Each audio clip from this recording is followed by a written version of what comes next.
Le second livre des Chroniques, chapitre 25. Amatzia devint roi à l'âge de 25 ans, et il régna 29 ans à Jérusalem. Sa mère s'appelait Joaddan de Jérusalem. Il fit ce qui est droit aux yeux de l'Éternel, mais avec un cœur qui n'était pas entièrement dévoué. Lorsque la royauté fut affermie entre ses mains, il fit périr ses serviteurs qui avaient tué le roi son père. Mais il ne fit pas mourir leur fils, car il agit selon ce qui est écrit dans la loi, dans le livre de Moïse, où l'Éternel donne ce commandement: on ne fera point mourir les pères pour les enfants, et l'on ne fera point mourir les enfants pour les pères, mais on fera mourir chacun pour son péché. Amatzia rassembla les hommes de Juda et les plaça d'après les maisons paternelles, les chefs de milliers et les chefs de centaines, pour tout Juda et Benjamin.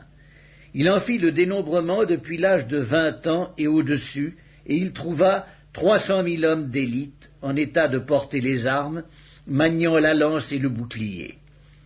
Il prit encore à sa solde, dans Israël, 100 000 vaillants hommes pour 100 talents d'argent.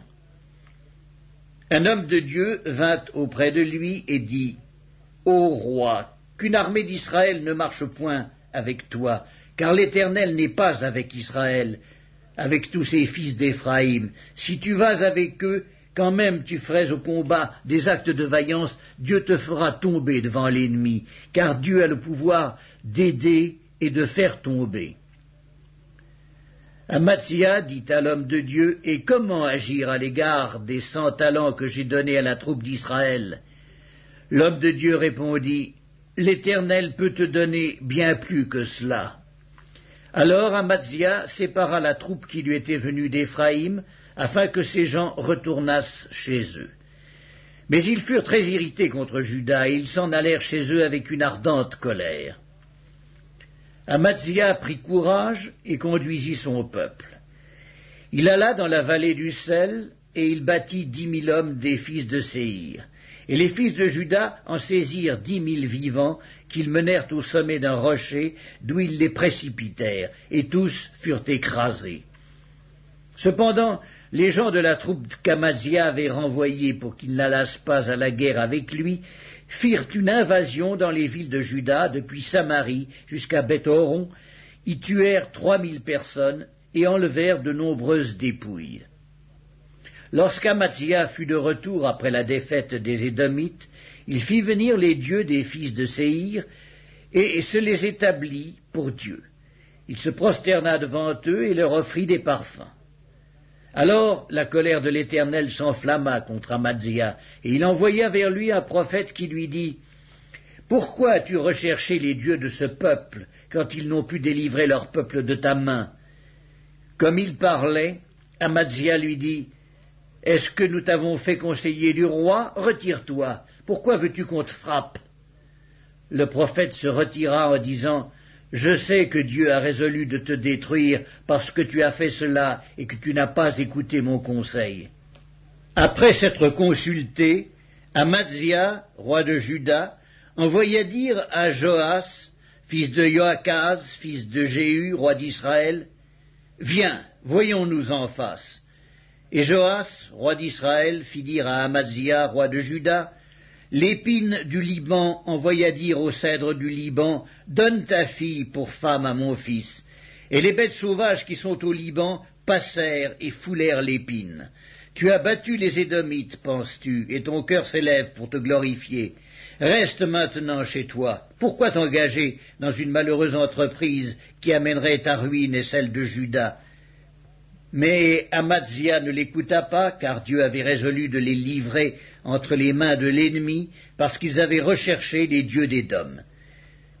Et Joas, roi d'Israël, monta, et ils se virent en face, lui et Amatzia, roi de Juda, à Beth-Shemesh, qui est à Juda.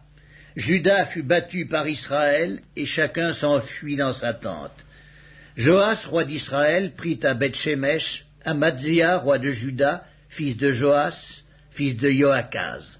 Il l'emmena à Jérusalem, et il fit une brèche de 400 coudées dans la muraille de Jérusalem, depuis la porte d'Éphraïm jusqu'à la porte de l'angle.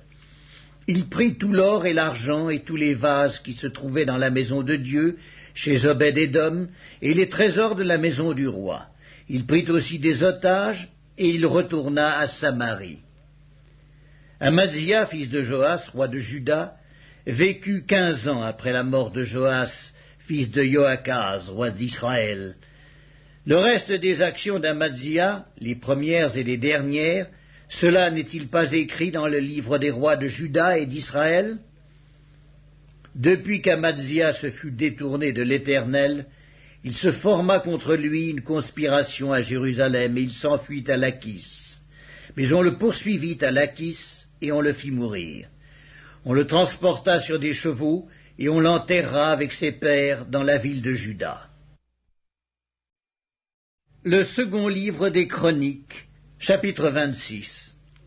Tout le peuple de Juda prit Ozias, âgé de 16 ans, et l'établit roi à la place de son père Amazia. Ozias rebâtit Élot, et la fit rentrer sous la puissance de Juda, après que le roi fut couché avec ses pères. Ozias avait 16 ans lorsqu'il devint roi, et il régna 52 ans à Jérusalem. Sa mère s'appelait Yécolia de Jérusalem. Il fit ce qui est droit aux yeux de l'Éternel, entièrement comme avait fait Amazia son père. Il s'appliqua à rechercher Dieu pendant la vie de Zacharie, qui avait l'intelligence des visions de Dieu. Et dans le temps où il rechercha l'Éternel, Dieu le fit prospérer. Il se mit en guerre contre les Philistins, et il abattit les murs de Gath, les murs de Jabné et les murs d'Asdod, et construisit des villes dans le territoire d'Asdod et parmi les Philistins. Dieu l'aida contre les Philistins, contre les Arabes qui habitaient à Gur-Baal, et contre les Maonites. Les Ammonites faisaient des présents à Ozias, et sa renommée s'étendit jusqu'aux frontières de l'Égypte, car il devint très puissant. Ozias bâtit des tours à Jérusalem, sur la porte de l'angle, sur la porte de la vallée et sur l'angle, et il les fortifia. Il bâtit des tours dans le désert, et il creusa beaucoup de citernes, parce qu'il avait de nombreux troupeaux dans les vallées et dans la plaine, et des laboureurs et des vignerons dans les montagnes et au Carmel, car il aimait l'agriculture. Ozias avait une armée de soldats qui allaient à la guerre par bandes comptées d'après le dénombrement qu'en firent le secrétaire Jéhiel et le commissaire Maaséja, et placés sous les ordres de Hanania, l'un des chefs du roi. Le nombre total des chefs de maison paternelle, des vaillants guerriers, était de 2600. Ils commandaient à une armée de 307 500 soldats capables de soutenir le roi contre l'ennemi. Ozias leur procura pour toute l'armée des boucliers, des lances et des casques, des cuirasses, des arcs et des frondes. Il fit faire à Jérusalem des machines inventées par un ingénieur et destinées à être placées sur les tours et sur les angles pour lancer des flèches et de grosses pierres. Sa renommée s'étendit au loin, car il fut merveilleusement soutenu jusqu'à ce qu'il devint puissant. Mais lorsqu'il fut puissant, son cœur s'éleva pour le perdre. Il pécha contre l'Éternel son Dieu. Il entra dans le temple de l'Éternel pour brûler des parfums sur l'autel des parfums. Le sacrificateur Azaria entra après lui, avec 80 sacrificateurs de l'Éternel, hommes courageux, qui s'opposèrent au roi Ozias et lui dirent « Tu n'as pas le droit, Ozias, d'offrir des parfums à l'Éternel. Ce droit appartient aux sacrificateurs, fils d'Aaron, qui ont été consacrés pour les offrir. Sors du sanctuaire, car tu commets un péché, et cela ne tournera pas à ton honneur devant l'Éternel Dieu. » La colère s'empara d'Ozias, qui tenait un encensoir à la main, et comme il s'irritait contre les sacrificateurs, la lèpre éclata sur son front, en présence des sacrificateurs, dans la maison de l'Éternel, près de l'autel des parfums. Le souverain sacrificateur Azaria et tous les sacrificateurs portèrent les regards sur lui, et voici, il avait la lèpre au front. Ils le mirent précipitamment dehors, et lui-même se hâta de sortir, parce que l'Éternel l'avait frappé. Le roi Ozias fut lépreux jusqu'au jour de sa mort, et il demeura dans une maison écartée comme lépreux, car il fut exclu de la maison de l'Éternel. Et Jotham, son fils, était à la tête de la maison du roi et jugeait le peuple du pays. Le reste des actions d'Ozias, les premières et les dernières, a été écrit par Ésaïe, fils d'Amoz, le prophète. Ozias se coucha avec ses pères, et on l'enterra avec ses pères dans le champ de sépulture des rois, car on disait, il est lépreux. Et Jotham, son fils, régna à sa place. Le second livre des Chroniques, chapitre 27. Jotham avait 25 ans lorsqu'il devint roi, et il régna 16 ans à Jérusalem. Sa mère s'appelait Yeruska, fille de Tsadok. Il fit ce qui est droit aux yeux de l'Éternel, entièrement comme avait fait Ozias son père. Seulement il n'entra point dans le temple de l'Éternel. Toutefois le peuple se corrompait encore. Jotham bâtit la porte supérieure de la maison de l'Éternel, et il fit beaucoup de constructions sur les murs de la colline. Il bâtit des villes dans la montagne de Juda et des châteaux et des tours dans les bois. Il fut en guerre avec le roi des fils d'Ammon, et il l'emporta sur eux. Les fils d'Ammon lui donnèrent cette année-là 100 talents d'argent, 10 000 corps de froment et 10 000 d'orge, et ils lui en payèrent autant la seconde année et la troisième. Jotham devint puissant parce qu'il affermit ses voies devant l'Éternel son Dieu. Le reste des actions de Jotham, toutes ses guerres et tout ce qu'il a fait, cela est écrit dans le livre des rois d'Israël et de Juda. Il avait 25 ans lorsqu'il devint roi, et il régna 16 ans à Jérusalem. Jotham se coucha avec ses pères, et on l'enterra dans la ville de David, et Akaz, son fils, régna à sa place. Le second livre des Chroniques, chapitre 28. Akaz avait 20 ans lorsqu'il devint roi, et il régna 16 ans à Jérusalem. Il ne fit point ce qui est droit aux yeux de l'Éternel, comme avait fait David son père. Il marcha dans les voies des rois d'Israël, et même il fit des images en fonte pour les Baals. Il brûla des parfums dans la vallée des fils de Hinnom, et il fit passer ses fils par le feu, suivant les abominations des nations que l'Éternel avait chassées devant les enfants d'Israël. Il offrait des sacrifices et des parfums sur les hauts lieux, sur les collines, et sous tout arbre vert. L'Éternel, son Dieu, le livra entre les mains du roi de Syrie, et les Syriens le battirent et lui firent un grand nombre de prisonniers qu'ils emmenèrent à Damas. Il fut aussi livré entre les mains du roi d'Israël, qui lui fit éprouver une grande défaite. Pékak, fils de Rémalia, tua dans un seul jour, en Juda, 120 000 hommes, tous vaillants, parce qu'ils avaient abandonné l'Éternel, le Dieu de leur père. Zikri, guerrier d'Éphraïm, tua Maaséja, fils du roi Azrikam, chef de la maison royale, et Elkana, le second après le roi. Les enfants d'Israël firent parmi leurs frères 200 000 prisonniers, femmes, fils et filles. Ils leur prirent beaucoup de butin qu'ils emmenèrent à Samarie. Il y avait là un prophète de l'Éternel, nommé Oded. Il alla au-devant de l'armée qui revenait à Samarie, et il leur dit, « C'est dans sa colère contre Juda que l'Éternel, le Dieu de vos pères, les a livrés entre vos mains, et vous les avez tués avec une fureur qui est montée jusqu'aux cieux. Et vous pensez maintenant faire des enfants de Juda et de Jérusalem vos serviteurs et vos servantes? Mais vous, n'êtes-vous pas coupables envers l'Éternel, votre Dieu? Écoutez-moi donc et renvoyez ces captifs que vous avez faits parmi vos frères, car la colère ardente de l'Éternel est sur vous. » Quelques-uns d'entre les chefs des fils d'Éphraïm, Azaria, fils de Yochanan, Bérekia, fils de Meskilémoth, Ézéchias, fils de Shaloum, et Amasa, fils de Adlaï, s'élevèrent contre ceux qui revenaient de l'armée et leur dirent, « Vous ne ferez point entrer ici des captifs, car pour nous rendre coupables envers l'Éternel, vous voulez ajouter à nos péchés et à nos fautes. Nous sommes déjà bien coupables, et la colère ardente de l'Éternel est sur Israël. » Les soldats abandonnèrent les captifs et le butin devant les chefs et devant toute l'assemblée. Et les hommes dont les noms viennent d'être mentionnés se levèrent et prirent les captifs.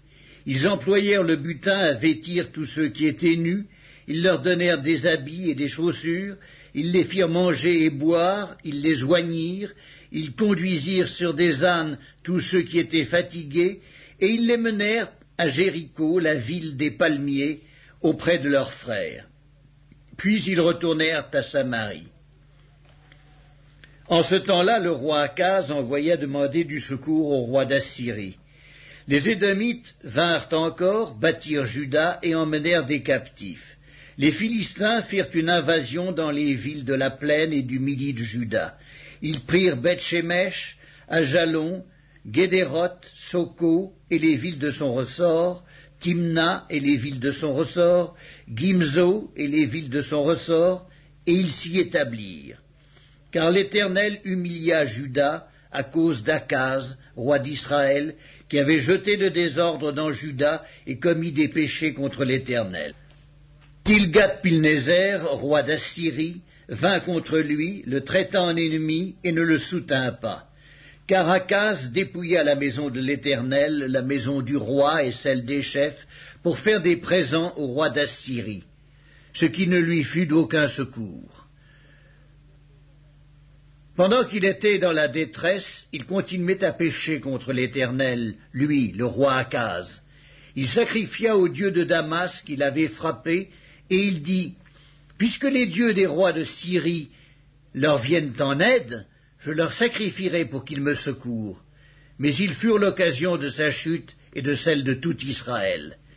Akaz rassembla les ustensiles de la maison de Dieu, et il mit en pièces les ustensiles de la maison de Dieu. Il ferma les portes de la maison de l'Éternel, il se fit des autels à tous les coins de Jérusalem, et il établit des hauts lieux dans chacune des villes de Juda pour offrir des parfums à d'autres dieux. Il irrita ainsi l'Éternel, le Dieu de ses pères. Le reste de ses actions et toutes ses voies, les premières et les dernières, cela est écrit dans le livre des rois de Juda et d'Israël. Akaz se coucha avec ses pères, et on l'enterra dans la ville de Jérusalem, car on ne le mit point dans les sépulcres des rois d'Israël. Et Ézéchias, son fils, régna à sa place. Le second livre des Chroniques, chapitre 29. Ézéchias devint roi à l'âge de 25 ans, et il régna 29 ans à Jérusalem. Sa mère s'appelait Abijah, fille de Zacharie. Il fit ce qui est droit aux yeux de l'Éternel, entièrement comme avait fait David son père. La première année de son règne, au premier mois, il ouvrit les portes de la maison de l'Éternel et les répara. Il fit venir les sacrificateurs et les Lévites, qu'il assembla dans la place orientale, et il leur dit, « Écoutez-moi, Lévites, maintenant sanctifiez-vous, sanctifiez la maison de l'Éternel, le Dieu de vos pères, et mettez ce qui est impur hors du sanctuaire, car nos pères ont péché. Ils ont fait ce qui est mal aux yeux de l'Éternel, notre Dieu. Ils l'ont abandonné, ils ont détourné leur regard du tabernacle de l'Éternel et lui ont tourné le dos. Ils ont même fermé les portes du portique et éteint les lampes. Et ils n'ont offert au Dieu d'Israël ni parfum, ni holocauste dans le sanctuaire. Aussi la colère de l'Éternel a été sur Juda et sur Jérusalem, et il les a livrés au trouble, à la désolation et à la moquerie, comme vous le voyez de vos yeux. Et voici, à cause de cela, nos pères sont tombés par l'épée, et nos fils, nos filles et nos femmes sont en captivité. J'ai donc l'intention de faire alliance avec l'Éternel, le Dieu d'Israël, pour que son ardente colère se détourne de nous. Maintenant, mes fils, cessez d'être négligents, car vous avez été choisis par l'Éternel pour vous tenir à son service devant lui, pour être ses serviteurs et pour lui offrir des parfums. Et les Lévites se levèrent. Macat, fils d'Amasaï, Joël, fils d'Azaria, des fils des Kéatites, et des fils des Mérarites, Kis, fils d'Abdi, Azaria, fils de Jéhalélel, et des Gerconites, Joach, fils de Zimma, Éden, fils de Joach, et des fils d'Élitsaphon, Skimri et Jéhiel, et des fils d'Azaph, Zacharie et Mattania, et des fils d'Éman, Jéhiel et Skiméi, et des fils de Yédoutoun, Skemaéja et Uziel. Ils réunirent leurs frères, et après s'être sanctifiés, ils vinrent pour purifier la maison de l'Éternel, selon l'ordre du roi, et d'après les paroles de l'Éternel. Les sacrificateurs entrèrent dans l'intérieur de la maison de l'Éternel pour la purifier. Ils sortirent toutes les impuretés qu'ils trouvèrent dans le temple de l'Éternel, et les mirent dans le parvis de la maison de l'Éternel, où les Lévites les reçurent pour les emporter dehors au torrent de Cédron. Ils commencèrent ces purifications le 1er jour du 1er mois. Le 8e jour du mois, ils entrèrent dans le portique de l'Éternel, et ils mirent 8 jours à purifier la maison de l'Éternel. Le 16e jour du 1er mois, ils avaient achevé. Ils se rendirent ensuite chez le roi Ézéchias, et ils dirent, « Nous avons purifié toute la maison de l'Éternel, l'autel des holocaustes et tous ses ustensiles, et la table des pains de proposition et tous ses ustensiles. Nous avons remis en état et purifié tous les ustensiles que le roi Akaz avait profanés pendant son règne, lors de ses transgressions. Ils sont devant l'autel de l'Éternel. » Le roi Ézéchias se leva de bon matin, assembla les chefs de la ville et monta à la maison de l'Éternel. Ils offrirent 7 taureaux, 7 béliers, 7 agneaux et 7 boucs, en sacrifice d'expiation pour le royaume, pour le sanctuaire et pour Juda. Le roi ordonna aux sacrificateurs, fils d'Aaron, de les offrir sur l'autel de l'Éternel. Les sacrificateurs égorgèrent les bœufs et reçurent le sang qu'ils répandirent sur l'autel. Ils égorgèrent les béliers et répandirent le sang sur l'autel. Ils égorgèrent les agneaux et répandirent le sang sur l'autel. On amena ensuite les boucs expiatoires devant le roi et devant l'assemblée, qui posèrent leurs mains sur eux. Les sacrificateurs les égorgèrent et répandirent leur sang au pied de l'autel en expiation pour les péchés de tout Israël, car c'était pour tout Israël que le roi avait ordonné l'holocauste et le sacrifice d'expiation. Il fit placer les Lévites dans la maison de l'Éternel avec des cymbales, des luttes et des harpes, selon l'ordre de David, de Gad, le voyant du roi, et de Nathan, le prophète. Car c'était un ordre de l'Éternel transmis par ses prophètes. Les Lévites prirent place avec les instruments de David et les sacrificateurs avec les trompettes. Ézéchias ordonna d'offrir l'holocauste sur l'autel, et au moment où on commença l'holocauste, commença aussi le chant de l'Éternel au son des trompettes et avec accompagnement des instruments de David, roi d'Israël. Toute l'assemblée se prosterna, et on chanta le cantique et l'on sonna des trompettes, le tout jusqu'à ce que l'holocauste fût achevé. Et quand on eut achevé d'offrir l'holocauste, le roi et tous ceux qui étaient avec lui fléchirent le genou et se prosternèrent. Puis le roi Ézéchias et les chefs dirent aux Lévites de célébrer l'Éternel avec les paroles de David et du prophète Asaph. Et ils le célébrèrent avec des transports de joie, et ils s'inclinèrent et se prosternèrent. Ézéchiel prit alors la parole et dit, « Maintenant que vous vous êtes consacrés à l'Éternel, approchez-vous, amenez des victimes et offrez des sacrifices d'action de grâce à la maison de l'Éternel. » Et l'assemblée amena des victimes et offrit des sacrifices d'action de grâce, et tous ceux dont le cœur était bien disposé offrirent des holocaustes. Le nombre des holocaustes offerts par l'assemblée fut de 70 bœufs, 100 béliers et 200 agneaux. Toutes ces victimes furent immolées en holocauste à l'Éternel, et l'on consacra encore 600 bœufs et 3000 brebis. Mais les sacrificateurs étaient en petit nombre, et ils ne purent dépouiller tous les holocaustes. Leurs frères, les Lévites, les aidèrent jusqu'à ce que l'ouvrage fût fini, et jusqu'à ce que les autres sacrificateurs se fussent sanctifiés, car les Lévites avaient eu plus à cœur de se sanctifier que les sacrificateurs. Il y avait d'ailleurs beaucoup d'holocaustes avec les graisses des sacrifices d'action de grâce et avec les libations des holocaustes. Ainsi fut rétabli le service de la maison de l'Éternel.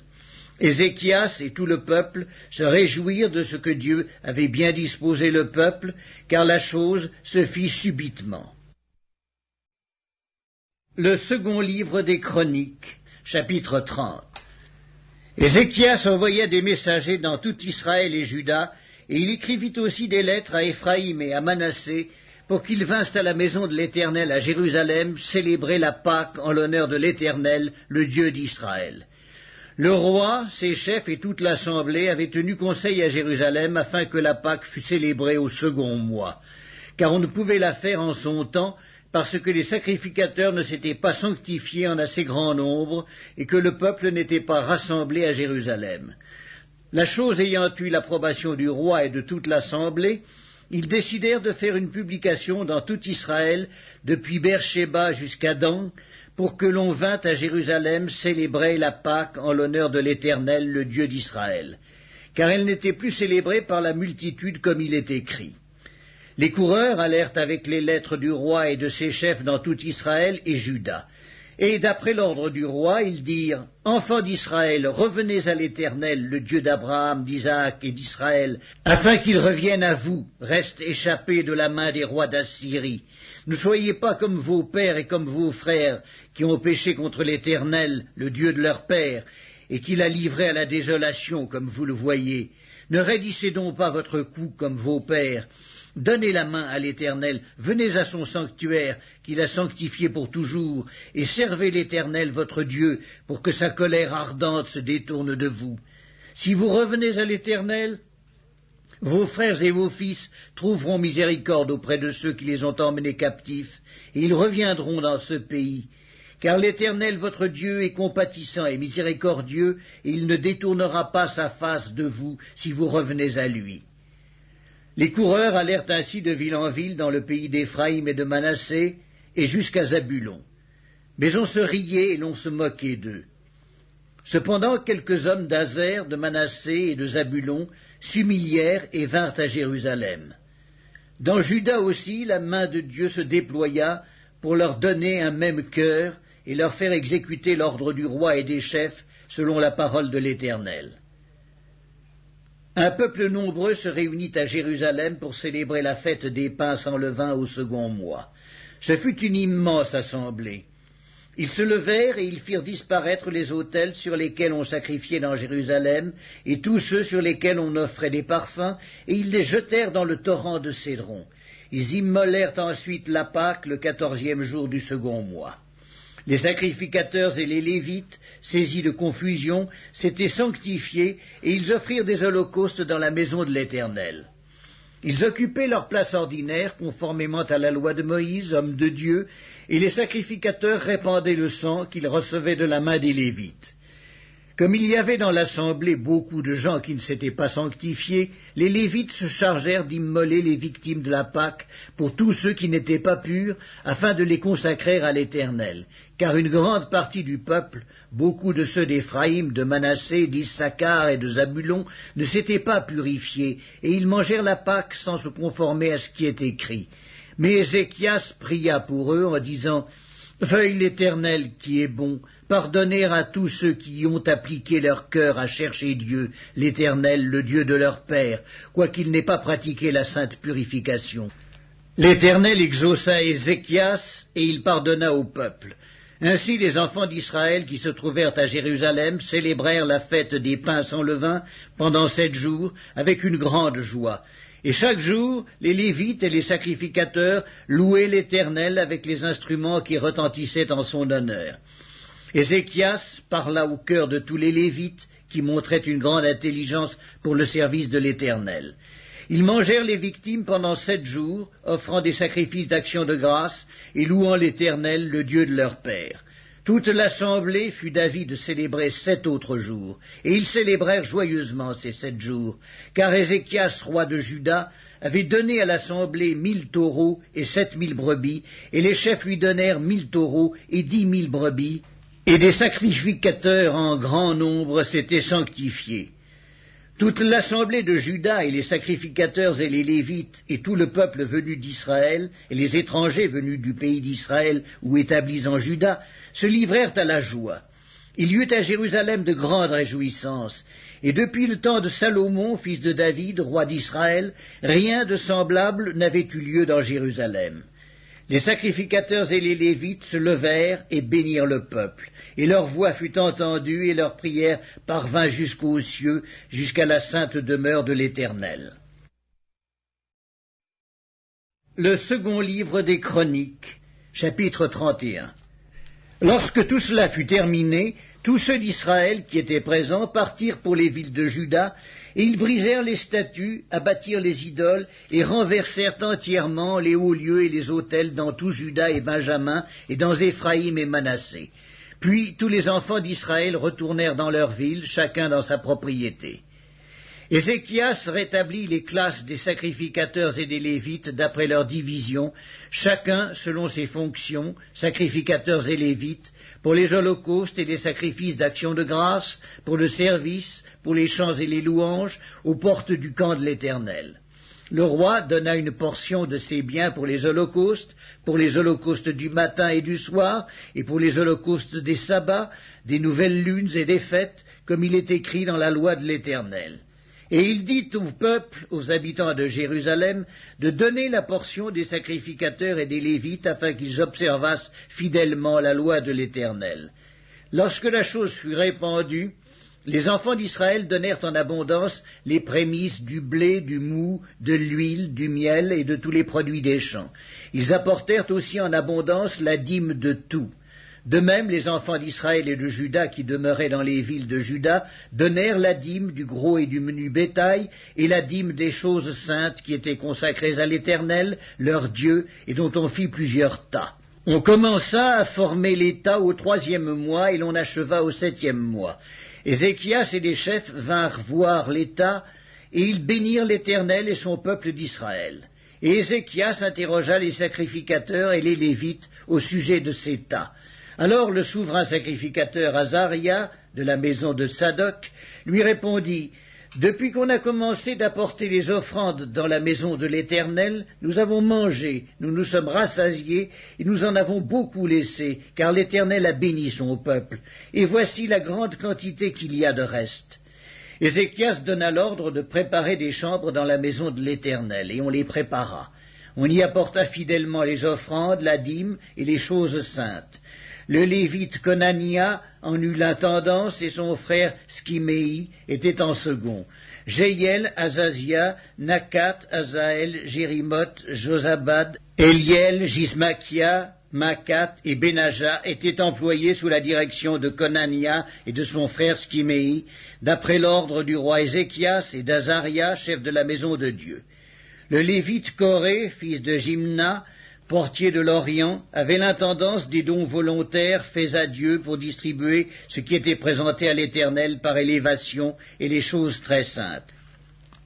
Dans les villes sacerdotales, Éden, Benjamin, Josué, Semaïja, Amaria, Skekania étaient placés sous sa direction pour faire fidèlement les distributions à leurs frères, grands et petits, selon leur division.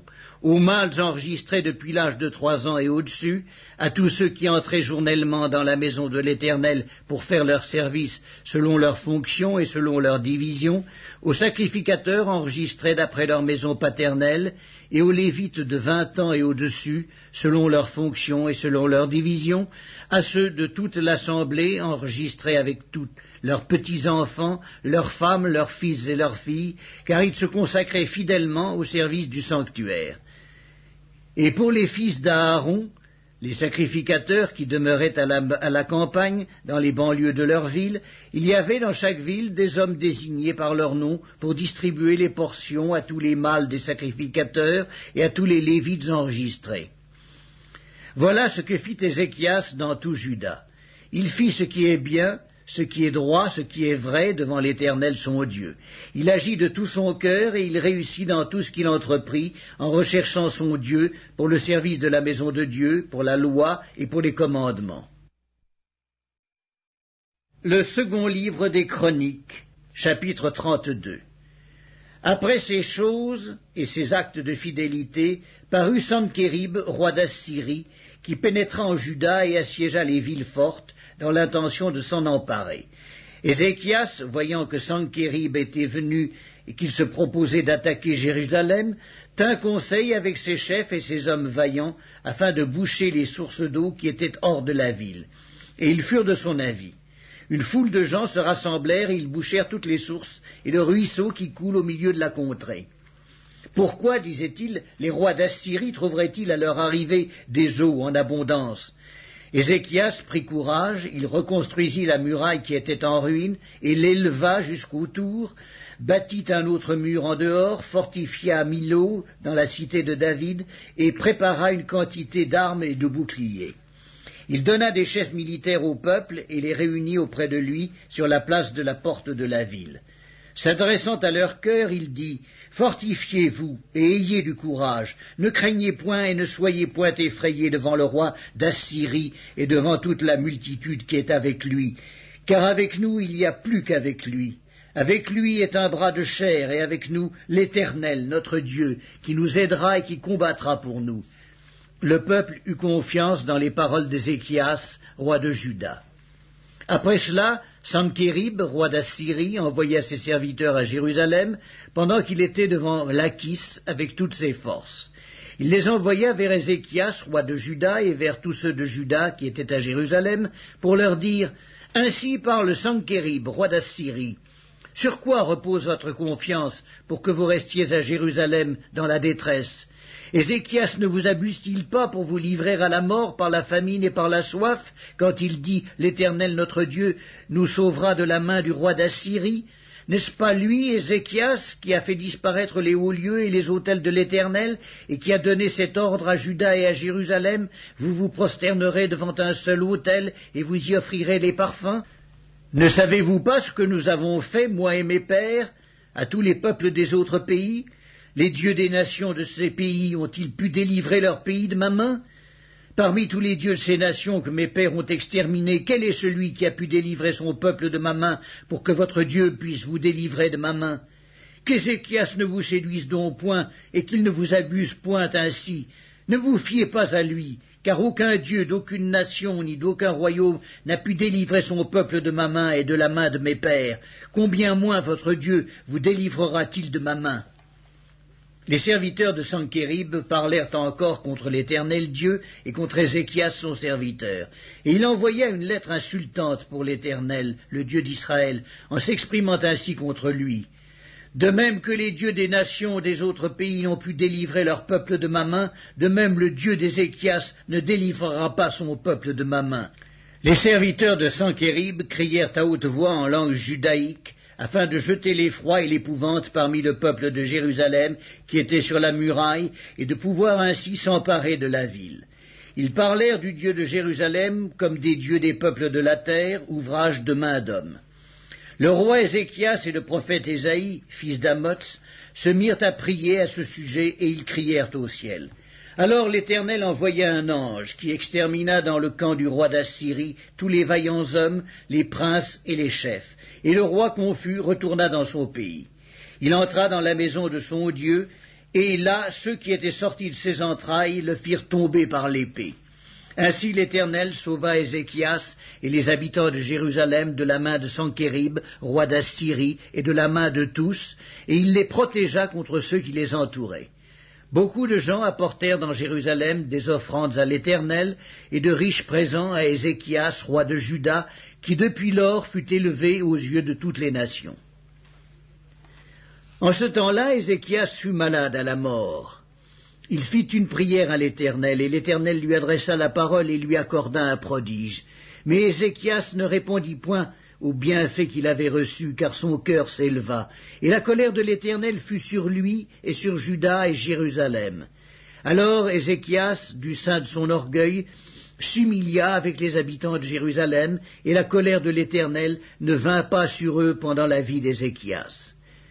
Ézéchias eut beaucoup de richesses et de gloire. Il se fit des trésors d'argent, d'or, de pierres précieuses, d'aromates, de boucliers et de tous les objets qu'on peut désirer, des magasins pour les produits en blé, en mou et en huile, des crèches pour toute espèce de bétail et des étables pour les troupeaux. Il se bâtit des villes et il eut en abondance des troupeaux de menu et de gros bétail, car Dieu lui avait donné des biens considérables. Ce fut aussi lui, Ézéchias, qui boucha l'issue supérieure des eaux de Guillon et les conduisit en bas vers l'occident de la cité de David. Ézéchias réussit dans toutes ses entreprises. Cependant, lorsque les chefs de Babylone envoyèrent des messagers auprès de lui pour s'informer du prodige qui avait eu lieu dans le pays, Dieu l'abandonna pour l'éprouver, afin de connaître tout ce qui était dans son cœur. Le reste des actions d'Ézéchias et ses œuvres de piété, cela est écrit dans la vision du prophète Ésaïe, fils d'Amoz, dans le livre des rois de Juda et d'Israël. Ézéchias se coucha avec ses pères, et on l'enterra dans le lieu le plus élevé des sépulcres des fils de David. Tout Juda et les habitants de Jérusalem lui rendirent honneur à sa mort, et Manassé, son fils, régna à sa place. Le second livre des Chroniques, chapitre 33. Manassé avait 12 ans lorsqu'il devint roi, et il régna 55 ans à Jérusalem. Il fit ce qui est mal aux yeux de l'Éternel, selon les abominations des nations que l'Éternel avait chassées devant les enfants d'Israël. Il rebâtit les hauts lieux qu'Ézéchias son père avait renversés. Il éleva des autels au Baal. Il fit des idoles d'Astarté, et il se prosterna devant toute l'armée des cieux et la servit. Il bâtit des autels dans la maison de l'Éternel, quoique l'Éternel eût dit, « C'est dans Jérusalem que sera mon nom à perpétuité. » Il bâtit des autels à toute l'armée des cieux dans les 2 parvis de la maison de l'Éternel. Il fit passer ses fils par le feu dans la vallée des fils de Hinnom. Il observait les nuages et les serpents pour en tirer des pronostics. Il s'adonnait à la magie, et il établit des gens qui évoquaient les esprits et qui prédisaient l'avenir.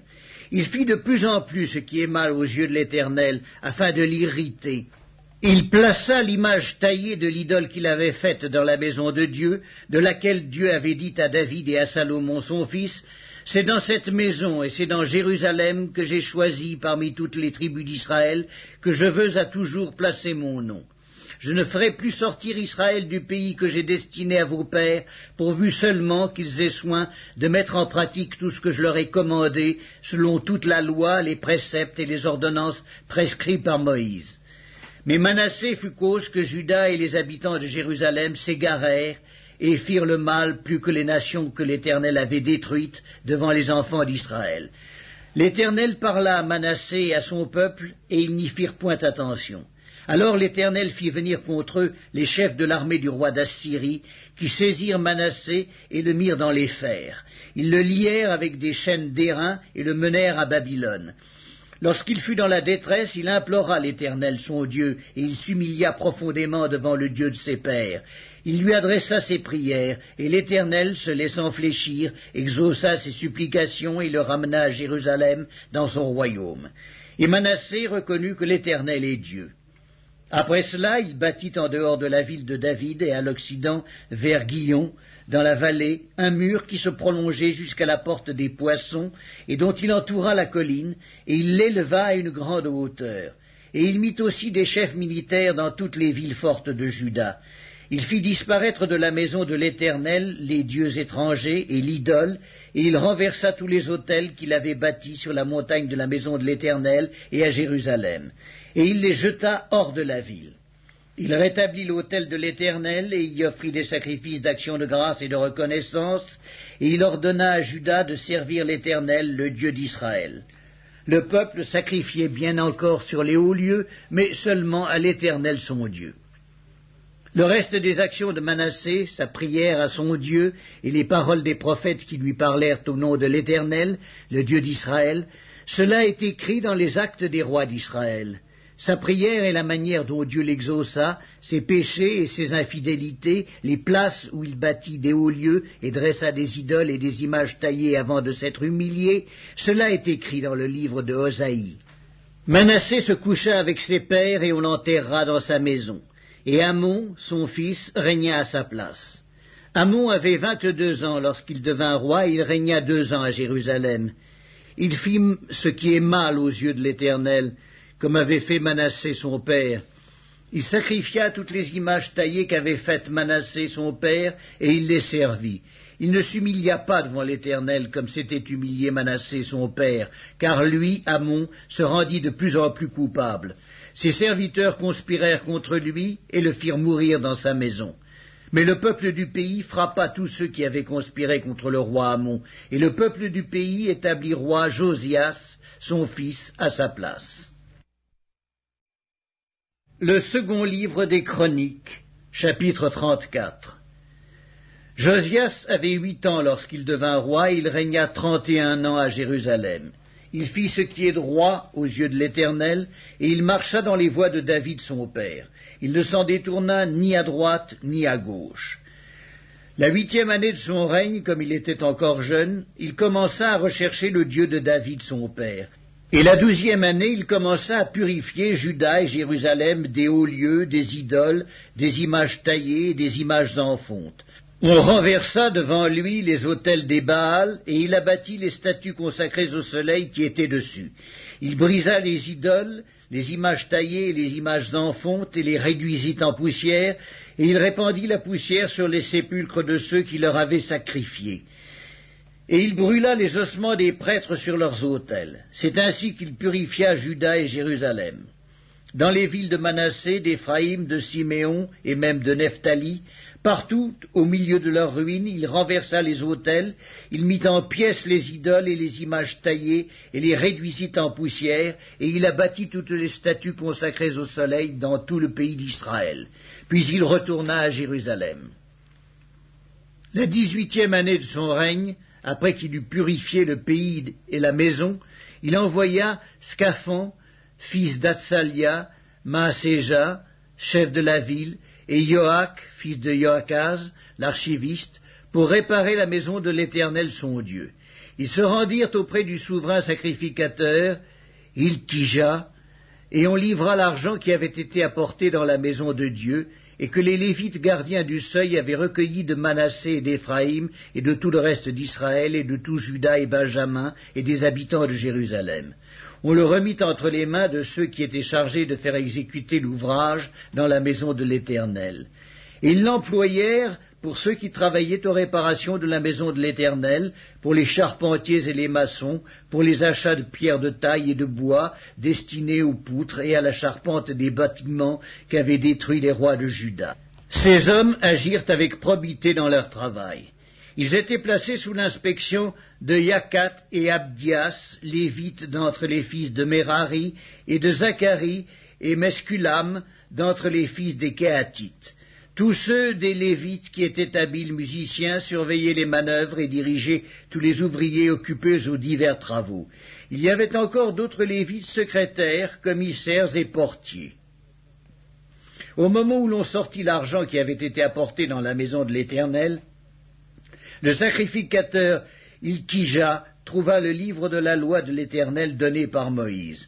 Alors Hilkija prit la parole et dit à Scaphon, le secrétaire, « J'ai trouvé le livre de la loi dans la maison de l'Éternel. » Et Hilkija donna le livre à Scaphon, et Scaphon apporta le livre au roi et lui rendit aussi compte en disant, « Tes serviteurs ont fait tout ce qui leur a été commandé. Ils ont amassé l'argent qui se trouvait dans la maison de l'Éternel et l'ont remis entre les mains des inspecteurs et des ouvriers. » Scaphon, le secrétaire, dit encore au roi, « Le sacrificateur Hilkija m'a donné un livre. » Et Scaphon le lut devant le roi. Lorsque le roi entendit les paroles de la loi, il déchira ses vêtements. Et le roi donna cet ordre à Hilkija, à Akikam, fils de Scaphon, à Abdon, fils de Miché, à Scaphon le secrétaire, et à Asaja, serviteur du roi, « Allez consulter l'Éternel pour moi et pour ce qui reste en Israël et en Juda, au sujet des paroles de ce livre qu'on a trouvé.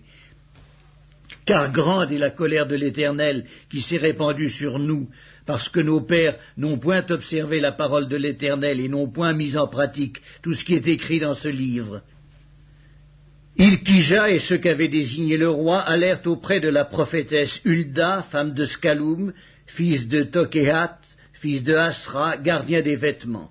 Elle habitait à Jérusalem dans l'autre quartier de la ville. Après qu'ils eurent exprimé ce qu'ils avaient à lui dire, elle leur répondit, « Ainsi parle l'Éternel, le Dieu d'Israël. Dites à l'homme qui vous a envoyé vers moi, ainsi parle l'Éternel. Voici, je vais faire venir des malheurs sur ce lieu et sur ses habitants. toutes les malédictions écrites dans le livre qu'on a lu devant le roi de Juda. Parce qu'ils m'ont abandonné et qu'ils ont offert des parfums à d'autres dieux afin de m'irriter par tous les ouvrages de leurs mains, ma colère s'est répandue sur ce lieu et elle ne s'éteindra point. Mais vous direz au roi de Juda qui vous a envoyé pour consulter l'Éternel, « Ainsi parle l'Éternel, le Dieu d'Israël, au sujet des paroles que tu as entendues. Parce que ton cœur a été touché, parce que tu t'es humilié devant Dieu en entendant ces paroles contre ce lieu et contre ses habitants, parce que tu t'es humilié devant moi, parce que tu as déchiré tes vêtements et que tu as pleuré devant moi, moi aussi j'ai entendu, dit l'Éternel. Voici, je te recueillerai auprès de tes pères, tu seras recueilli en paix dans ton sépulcre, et tes yeux ne verront pas tous les malheurs que je ferai venir sur ce lieu et sur ses habitants. » Ils rapportèrent au roi cette réponse. Le roi fit assembler tous les anciens de Juda et de Jérusalem. Puis il monta à la maison de l'Éternel avec tous les hommes de Juda et les habitants de Jérusalem, les sacrificateurs et les Lévites, et tout le peuple, depuis le plus grand jusqu'au plus petit. Il lut devant eux toutes les paroles du livre de l'Alliance qu'on avait trouvé dans la maison de l'Éternel. Le roi se tenait sur son estrade, et il traita alliance devant l'Éternel, s'engageant à suivre l'Éternel et à observer ses ordonnances, ses préceptes et ses lois, de tout son cœur et de toute son âme, afin de mettre en pratique les paroles de l'alliance écrites dans ce livre. Et il fit entrer dans l'alliance tous ceux qui se trouvaient à Jérusalem et en Benjamin. Et les habitants de Jérusalem agirent selon l'alliance de Dieu, du Dieu de leur père. Josias fit disparaître toutes les abominations de tous les pays appartenant aux enfants d'Israël, et il obligea tous ceux qui se trouvaient en Israël à servir l'Éternel leur Dieu. Pendant toute sa vie, ils ne se détournèrent point de l'Éternel, le Dieu de leur père. Le second livre des Chroniques, chapitre 35. Josias célébra la Pâque en l'honneur de l'Éternel à Jérusalem, et l'on immola la Pâque le 14e jour du premier mois. Il établit les sacrificateurs dans leurs fonctions et les encouragea au service de la maison de l'Éternel. Il dit aux Lévites qui enseignaient tout Israël et qui étaient consacrés à l'Éternel, « Placez l'arche sainte dans la maison qu'a bâtie Salomon, fils de David, roi d'Israël. Vous n'avez plus à la porter sur l'épaule. Servez maintenant l'Éternel votre Dieu et son peuple d'Israël. Tenez-vous prêts selon vos maisons paternelles, selon vos divisions, comme l'ont réglé par écrit David, roi d'Israël, et Salomon son fils. Occupez vos places dans le sanctuaire, d'après les différentes maisons paternelles de vos frères, les fils du peuple, et d'après la classification des maisons paternelles des Lévites. Immolez la Pâque, sanctifiez-vous, et préparez-la pour vos frères, en vous conformant à la parole de l'Éternel prononcée par Moïse. » Josias donna aux gens du peuple, à tous ceux qui se trouvaient là, des agneaux et des chevreaux au nombre de 30 000, le tout pour la Pâque, et 3 000 bœufs. Cela fut pris sur les biens du roi. Ses chefs firent de bon gré un présent au peuple, aux sacrificateurs et aux Lévites. Ilkija, Zacharie et Jéhiel, princes de la maison de Dieu, donnèrent aux sacrificateurs pour la Pâque 2600 agneaux et 300 bœufs. Conania, Shemaéja et Netanaël, ses frères, Ascabia, Jéhiel, Jozabad, chef des Lévites, donnèrent aux Lévites pour la Pâque 5000 agneaux et 500 bœufs. Le service s'organisa et les sacrificateurs et les Lévites occupèrent leur place selon leur division, d'après l'ordre du roi. Ils immolèrent la Pâque, et les sacrificateurs répandirent le sang qu'ils recevaient de la main des Lévites, et les Lévites dépouillèrent les victimes. Ils mirent à part les holocaustes pour les donner aux différentes maisons paternelles des gens du peuple, afin qu'ils les offrissent à l'Éternel, comme il est écrit dans le livre de Moïse. Et de même pour les bœufs. Ils firent cuire la Pâque au feu, selon l'ordonnance, et ils firent cuire les choses saintes dans des chaudières, des chaudrons et des poêles. Et ils s'empressèrent de les distribuer à tout le peuple. Ensuite, ils préparèrent ce qui était pour eux et pour les sacrificateurs, car les sacrificateurs, fils d'Aaron, furent occupés jusqu'à la nuit à offrir les holocaustes et les graisses. C'est pourquoi les Lévites préparèrent pour eux et pour les sacrificateurs, fils d'Aaron. Les chantres fils d'Asaph, étaient à leur place selon l'ordre de David, d'Asaph, d'Héman et de Yéduthun, le voyant du roi, et les portiers étaient à chaque porte. Ils n'eurent pas à se détourner de leur office, car leurs frères les Lévites préparèrent ce qui était pour eux. Ainsi fut organisé ce jour-là tout le service de l'Éternel pour faire la Pâque et pour offrir les holocaustes sur l'autel de l'Éternel, d'après l'ordre du roi Josias. Les enfants d'Israël qui se trouvaient là célébrèrent la Pâque en ce temps et la fête des pains sans levain pendant 7 jours. Aucune Pâque pareille à celle-là n'avait été célébrée en Israël depuis les jours de Samuel le prophète. Et aucun des rois d'Israël n'avait célébré une Pâque pareille à celle que célébrèrent Josias, les sacrificateurs et les Lévites, tout Juda et Israël qui s'y trouvaient, et les habitants de Jérusalem. Ce fut la 18e année du règne de Josias que cette Pâque fut célébrée. Après tout cela, après que Josias eut réparé la maison de l'Éternel, Nécho, roi d'Égypte, monta pour combattre à Carchemish sur l'Euphrate, et Josias marcha à sa rencontre. Et Nécho lui envoya des messagers pour dire « Qu'y a-t-il entre moi et toi, roi de Juda ? Ce n'est pas contre toi que je viens aujourd'hui, c'est contre une maison avec laquelle je suis en guerre. Et Dieu m'a dit de me hâter. Ne t'oppose pas à Dieu qui est avec moi, de peur qu'il ne te détruise. » Mais Josias ne se détourna point de lui, et il se déguisa pour l'attaquer, sans écouter les paroles de Nécho qui venaient de la bouche de Dieu. Il s'avança pour combattre dans la vallée de Megiddo. Les archers tirèrent sur le roi Josias, et le roi dit à ses serviteurs « Emportez-moi, car je suis gravement blessé. » Ses serviteurs l'emportèrent du char, le mirent dans un second char qui était à lui, et l'amenèrent à Jérusalem. Il mourut et fut enterré dans le sépulcre de ses pères. Tout Juda et Jérusalem pleurèrent Josias. Jérémie fit une complainte sur Josias. Tous les chanteurs et toutes les chanteuses ont parlé de Josias dans leurs complaintes jusqu'à ce jour, et en ont établi la coutume en Israël. Ces chants sont écrits dans les complaintes. Le reste des actions de Josias et ses œuvres de piété, telles que les prescrit la loi de l'Éternel, ses premières et ses dernières actions, cela est écrit dans le livre des rois d'Israël et de Juda. Le second livre des Chroniques, chapitre 36. Le peuple du pays prit Joachaz, fils de Josias, et l'établit roi à la place de son père à Jérusalem. Joachaz avait 23 ans lorsqu'il devint roi, et il régna 3 mois à Jérusalem. Le roi d'Égypte le destitua à Jérusalem et frappa le pays d'une contribution de 100 talents d'argent et d'1 talent d'or. Et le roi d'Égypte établit roi sur Juda, sur Jérusalem, Éliakim, frère de Joachaz. Et il changea son nom en celui de Joachim. Nécho prit son frère Joachaz et l'emmena en Égypte. Joachim avait 25 ans lorsqu'il devint roi, et il régna 11 ans à Jérusalem. Il fit ce qui est mal aux yeux de l'Éternel son Dieu. Nebuchadnezzar, roi de Babylone, monta contre lui et le lia avec des chaînes d'airain pour le conduire à Babylone.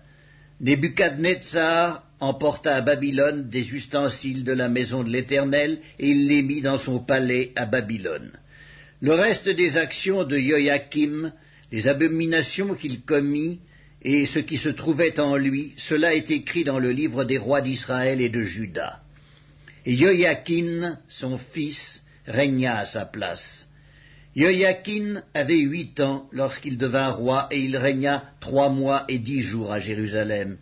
Il fit ce qui est mal aux yeux de l'Éternel. L'année suivante, le roi Nebuchadnezzar le fit emmener à Babylone avec les ustensiles précieux de la maison de l'Éternel. Et il établit roi sur Juda et sur Jérusalem Sédécias, frère de Joachim. Sédécias avait 21 ans lorsqu'il devint roi, et il régna 11 ans à Jérusalem. Il fit ce qui est mal aux yeux de l'Éternel son Dieu, et il ne s'humilia point devant Jérémie le prophète qui lui parlait de la part de l'Éternel.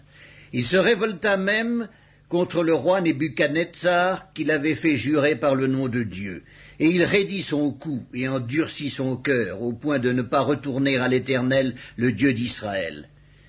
Tous les chefs des sacrificateurs et le peuple multiplièrent aussi les transgressions selon toutes les abominations des nations, et ils profanèrent la maison de l'Éternel qu'il avait sanctifiée à Jérusalem.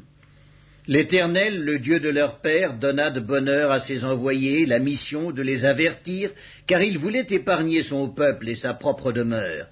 Mais ils se moquèrent des envoyés de Dieu, ils méprisèrent ses paroles, et ils se raillèrent de ses prophètes, jusqu'à ce que la colère de l'Éternel contre son peuple devint sans remède. Alors l'Éternel fit monter contre eux le roi des Chaldéens, et tua par l'épée leurs jeunes gens dans la maison de leur sanctuaire.